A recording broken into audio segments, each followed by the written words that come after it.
কেন্দ্রীয় নির্দেশনায় banner, festoon, placard ছাড়াই কিন্তু নেতাকর্মীরা যোগ দিচ্ছেন আজকের শাহবাগের সমাবেশ। দর্শক, আপনাদেরকে এই মুহূর্তে দেখানোর চেষ্টা করছি জাতীয়তাবাদী ছাত্র দলের যে সমাবেশ, সেই সমাবেশে কিন্তু নেতাকর্মী যারা এসে যুক্ত হচ্ছেন তারা কিন্তু কোনো ধরনের প্লেকার্ড, ফেস্টুন বা ব্যানার নিয়ে আসেননি। সচরাচর যে সকল ব্যানার, ফেস্টুন লক্ষ্য করা যায় সেই থেকে কিন্তু বেরিয়ে এসেছেন এবং নেতাকর্মীরা এবং তাদের যে কেন্দ্রের নির্দেশনা, সেই নির্দেশনা মতেই কিন্তু তারা ব্যানার, ফেস্টুন এবং প্লেকার্ড ছাড়াই এসে যুক্ত হচ্ছেন আজকের এই শাহবাগের সমাবেশ। দর্শক, আপনাদের যদি জানিয়ে রাখি, গত 1 আগস্ট কিন্তু একটি বিজ্ঞপ্তি প্রকাশ করেছিল জাতীয়তাবাদী ছাত্র দল এবং সেখানে কিন্তু তাদের নেতাকর্মীদের উদ্দেশ্যে বেশ কিছু নির্দেশনা তারা জারি করেছিলেন, যার মধ্যে কিন্তু রয়েছে ছাত্র সমাবেশে কোনো ধরনের ব্যানার, ফেস্টুন, প্লেকার্ড নিয়ে আসা যাবে না এবং সেই নির্দেশনাই কিন্তু ছাত্র দলের নেতাকর্মীরা মেনে তারা কোনো ধরনের ব্যানার, ফেস্টুন বা প্লেকার্ড না নিয়ে আজকের এই সমাবেশে এসেছেন এবং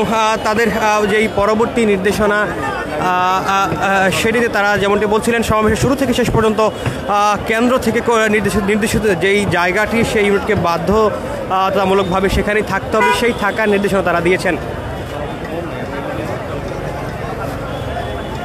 এছাড়াও আরও কিছু নির্দেশনা তারা কিন্তু দিয়েছিলেন। আমরা কথা বলার চেষ্টা করব এখানকার নেতৃবৃন্দ যারা এসেছেন তাদের সাথে।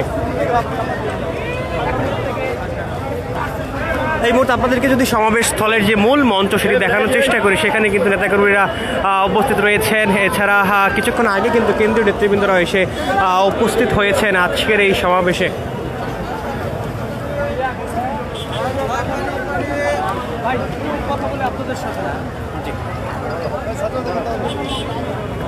আপনি কোথা থেকে এসেছেন এবং আজকের প্রোগ্রামটা একটু বলতে পারেন? আমি কবি নজরুল সরকারি কলেজ ছাত্র দলের যুগ্ম আহ্বায়ক। আমি ক্যাম্পাস থেকে আসছি, আমার ইউনিট এই পিছনে আছে। আজকে তো এক জায়গায় ছাত্রদল এবং এনসিপির সমাবেশ, আসলে এটাকে ঘিরে আপনারা যে আমরা দেখেছি ছাত্রদল শহীদ মিনারে করার কথা ছিল, কিন্তু আপনারা সহানুভূতির দৃষ্টান্ত দেখে আপনার শাহবাগে এসেছেন, এই বিষয়টি নিয়ে টেকনাফ থেকে তেতুলিয়া, রূপসা থেকে পাথরিয়া, আমাদের নেতা শহীদ প্রেসিডেন্ট জিয়াউর রহমানের আদর্শ টেকনাফ থেকে তেতুলিয়া, রূপসা থেকে পাথরিয়া। আমরা বাংলাদেশ জাতীয়তাবাদী ছাত্র দল সবসময় দেশ এবং জাতির মঙ্গলের জন্য রাজনীতি করার আমাদের মূল পদক্ষেপ। আমরা দেখেছি একটা নতুন দল আমাদের মাঝে খুব অল্প কয়েকদিন আসছে। তারা সেখানে আমাদের পার্টির সেন্ট্রাল নেতৃবৃন্দের কাছে তারা শোকজ করছে, আবেদন করছে সেই জায়গাটার জন্য। আমরা বাংলাদেশের সে মহাদেশের ভিতরে বৃহত্তম দল, সে ধারাবাহিকতা আমরা যেখানেই আমাদেরকে স্পেস দিবে সেখানেই আমাদের জনগণের পরিপূর্ণ হবে। তার ধারাবাহিকতা আমরা ছোটো স্পেসটা আমরা তাদেরকে দিয়ে দিয়েছি। আমরা দেখতে পাচ্ছি প্লেকার্ড, ব্যানার, ফেস্টুন নেই, এই বিষয়ে কি বলতে চান? আমাদের দলের অ্যাক্টিভ চেয়ারম্যান তারেক রহমান সাহেব একটি সুন্দর সুশৃঙ্খল রাজনীতি বাংলাদেশের মানুষকে উপহার দেওয়ার চেষ্টা করেছেন। এই ফেস্টুন পোস্টালে বাংলাদেশের সব জায়গাগুলো পরিপূর্ণ হয়ে যায়, যার জন্য মানুষ চলাচল করতে কষ্ট হয় এবং ব্যবসায়ীদের ব্যবসা করতে কষ্ট হয়, যান চলাচল করার জন্য কষ্ট হয়, যার জন্য আমাদের ফেস্টুন পোস্টার লাগবে না। এশিয়া মহাদেশের ভিতরে বৃহত্তম দল বা বাংলাদেশের জাতীয় দল বিএনপি, এরা সবাই চিনে এটার ফেস্টুন পোস্টার ছাড়াই বাংলাদেশের সর্ববৃহত্তম অবস্থান ধারণ করতে পারে। আরেকটা সর্বশেষ প্রশ্ন, আসলে অনেকেই আপনাদেরকে ইগনোর করে হাসি ঠাট্টা করে অনেক সময় বলে যে সমাবেশে ছাত্রদল বা বিএনপি নেতাকর্মীরা বিরিয়ানির লোভে কিংবা সিঙ্গারা সমেতের লোভে আসে, আসলে কি তাই? আপনারা আসলে কী বলবেন এই বিষয়টি? আপনি যে কথাটা বলেছেন, যারা বলেছেন আমি তাদের তীব্র নিন্দা প্রতিবাদ জানাই। বাংলাদেশ জাতীয়তাবাদী ছাত্রদল একটি সুশৃঙ্খল সংগঠন। বাংলাদেশ জাতীয়তাবাদী ছাত্রদল করতে হলে সর্বোচ্চ শিক্ষিত এবং সর্বোচ্চ দক্ষতার সাথে এই দলের রাজনীতি করতে হয়। সুতরাং আমরা যারা ছাত্রদলের রাজনীতি করি, আমাদেরকে কোনো দল বা আমাদের পার্টি আমাদেরকে কখনো টাকায় কিনতে পারবে না। আমরা শুধু শহীদ প্রেসিডেন্ট জিয়াউর রহমানের আদর্শকে ধারণ করে, দেশনেত্রী বেগম খালেদা জিয়া আপসের নেত্রী, তার নেতৃত্বকে ধারণ করে, তার ভালোবাসায় আজকে আমরা এই শিফট। জাতীয়তাবাদী দল কোনো বিরানি টাকা ইনভলভ না, তারা শুধু একমাত্র শহীদ প্রেসিডেন্ট জিয়াউর রহমানের এবং দেশনেত্রী বেগম খালেদা দেশনেত্রী তারেক রহমানের ভালোবাসায় আজকের এই প্রোগ্রাম।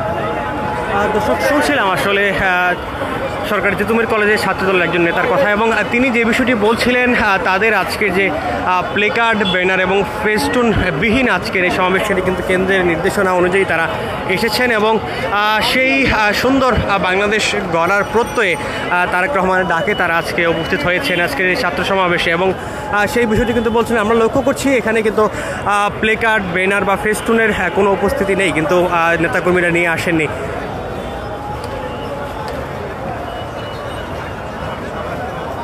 কেমন ছিল?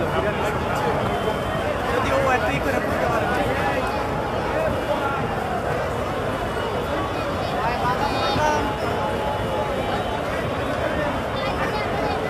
আপনাদের যদি দর্শক এই সময় যে মূল মঞ্চ রয়েছে মঞ্চ দেখানোর চেষ্টা করে, সেখানে কিন্তু নেতাকর্মীরা এসেছেন এবং তারা কিন্তু টি শার্ট, জাতীয়তাবাদী ছাত্র দলের যে টি শার্ট, সেই টি শার্ট গায়ে জড়িয়ে তারা ছবি তুলছিলেন এবং এখনও পর্যন্ত কিন্তু তাদের মূল যে আনুষ্ঠানিকতা সেটি কিন্তু শুরু হয়নি। এবং নেতাকর্মীরা কিন্তু বিভিন্ন স্থান থেকে, দেশের বিভিন্ন জায়গা থেকে আসছেন এবং তারা কিন্তু বলছিলেন তাদের যেই নতুন বাংলাদেশ গড়ার প্রত্যয়, সেই প্রত্যয়ে কিন্তু তাদের আজকের এই সমাবেশ। আজকের এই সমাবেশ অর্থাৎ মূলত জুলাই আগস্টের ঐতিহাসিক গণ অভ্যুত্থানের বর্ষপূর্তি উপলক্ষে যেই মাসব্যাপী নানা আয়োজন, সেই আয়োজনের অংশ হিসেবেই কিন্তু আজকের এই বৃহৎ ছাত্র সমাবেশ করছে বাংলাদেশ জাতীয়তাবাদী ছাত্রদল এবং বিএনপির যেই বিভিন্ন সহযোগী অঙ্গ সংগঠনের মাসব্যাপী আয়োজন, তারই কিন্তু একটি অংশ আজকের এই ছাত্র সমাবেশটি। এবং যেখানে কিন্তু প্রধান অতিথি হিসেবে উপস্থিত থাকবেন মির্জা ফখরুল ইসলাম আলমগীর, যিনি কিনা বিএনপির মহাসচিব। এছাড়া বিশেষ অতিথি হিসেবে উপস্থিত থাকার কথা রয়েছে রকিবুল ইসলাম বকুল, যিনি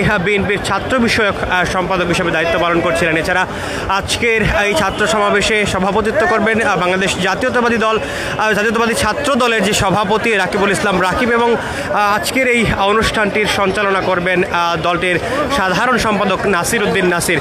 দর্শক, এই ছিল শাহবাগে ছাত্র দলের ছাত্র সমাবেশের সর্বশেষ পরিস্থিতি।